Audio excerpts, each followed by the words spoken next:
Assalamualaikum warahmatullahi wabarakatuh. Perkenalkan, kami dari kelompok 3 akan mempresentasikan hasil makalah kami, yaitu yang berjudul Konsumsi dan Tabungan. Di sini saya tidak sendiri. Perkenalkan, nama saya Ahmad Fauzan sebagai moderator atau penyaji pertama. Yang kedua, Rahmi Syaur Siregar sebagai penyaji kedua. Dan yang ketiga, Penny Dayani Siregar. Baik, pada kesempatan kali ini kami akan memecahkan makalah hasil diskusi kami, yaitu mata kuliah ekonomi makro. Tanpa berlama-lama, langsung saja saya bacakan, yaitu konsumsi. Konsumsi adalah kegiatan membeli barang dan jasa untuk memuaskan keinginan, memiliki dan menggunakan barang dan jasa tersebut. Pengeluaran konsumsi rumah tangga adalah nilai belanja yang dilakukan oleh rumah tangga untuk membeli berbagai kebutuhan dalam satu tahun tersebut. Pembelanjaan masyarakat atas makanan, pakaian, dan barang-barang kebutuhan mereka yang lain digolongkan pembelanjaan atau konsumsi. Barang-barang yang diproduksi untuk digunakan oleh masyarakat untuk memenuhi kebutuhannya dinamakan barang konsumsi. Kegiatan produksi ada karena adanya mengkonsumsi, kegiatan konsumsi ada karena adanya memproduksi. Dan kegiatan memproduksi muncul karena adanya jarak konsumsi dan produksi. Faktor-faktor yang mempengaruhi tingkat konsumsi yaitu pendapatan rumah tangga, kekayaan rumah tangga, tingkat bunga, dan pemikiran tentang masa depan. 2. Tabungan. Tabungan adalah simpanan penarikannya hanya dapat dilakukan menurut syarat tertentu yang disepakati, tetapi tidak dapat ditarik dengan cek, bilet giro, dan atau alat lainnya yang dipersamakan dengan itu. Tabungan dalam ilmu ekonomi makro didefinisikan sebagai bagian dari pendapat di Pasebel yang disimpan karena tidak habis digunakan untuk konsumsi. Tabungan dalam lingkup luas merupakan bagian dari pada pendapatan nasional per tahun yang tidak digunakan untuk konsumsi. Sekian materi saya. Selanjutnya akan dibacakan oleh penyaji kedua, yaitu Rahmi Syaur Siregar. Apabila ada kata-kata yang salah, mohon maaf. Sekian dan terima kasih. Assalamualaikum warahmatullahi wabarakatuh. Assalamualaikum warahmatullahi wabarakatuh.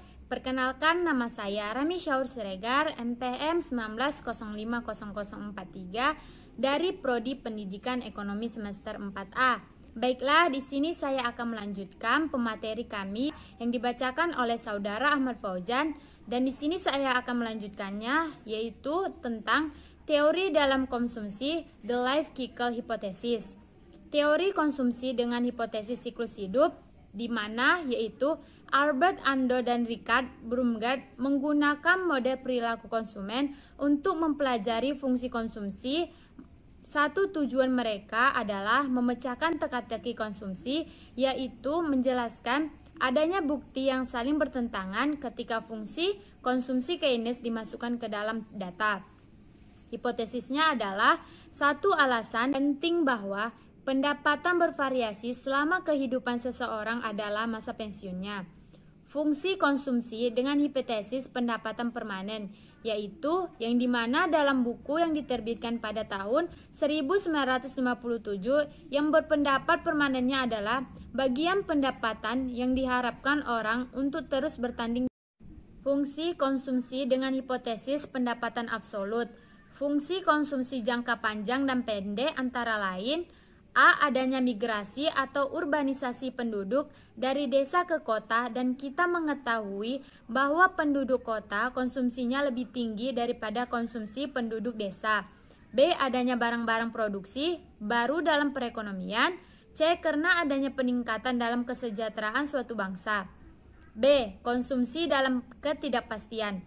Kita menghadapi ketidakpastian ekonomi yang dicirikan oleh tekanan eksternal berupa pelemahan ekonomi Cina dan rencana Bank Sentral as the Fed untuk menaikkan suku bunga yang dampaknya berupa depresiasi nilai tukar rupiah yang dalam serta perlambatan pertumbuhan ekonomi. Sementara pertumbuhan ekonomi Cina cenderung melemah, bahkan banyak analisis meragukan dapat mencapai pertumbuhan 7% seperti yang ditargetkan. Bagi masyarakat, pengeluaran konsumsi haruslah lebih bijaksana untuk fokus pada esensial kegiatan investasi individu cenderung bersifat bertahan, dan fasilitas pasar, saham, dan properti. Baiklah, selanjutnya materi kami akan disampaikan oleh saudari kita, Penny Dayani. Assalamualaikum warahmatullahi wabarakatuh. Perkenalkan, nama saya Penny Dayani Siregar, NPM 19050040, Prodi Pendidikan Ekonomi. Baiklah, langsung saja saya akan melanjutkan presentasi dari saudari Rahmi Syahur Siregar, yaitu tentang bagian C, aspek-aspek perilaku dari konsumsi. Yang pertama, saya akan membahas tentang pengertian perilaku konsumen, yaitu tingkat laku konsumen, di mana mereka dapat mengilustrasikan berkaitan untuk membeli, menggunakan, mengevaluasi, dan memperbaiki suatu produk atau jasa mereka. Dan yang bagian B, definisi perilaku konsumen. Tindakan yang dilakukan oleh individu yang berhubungan dengan proses pengambilan keputusan dalam mendapatkan barang atau jasa. C, aspek-aspek yang mempengaruhi perilaku, yaitu kekuatan sosial budaya terbagi, aspek budaya, aspek kelas sosial, aspek kelompok anutan, dan aspek keluarga.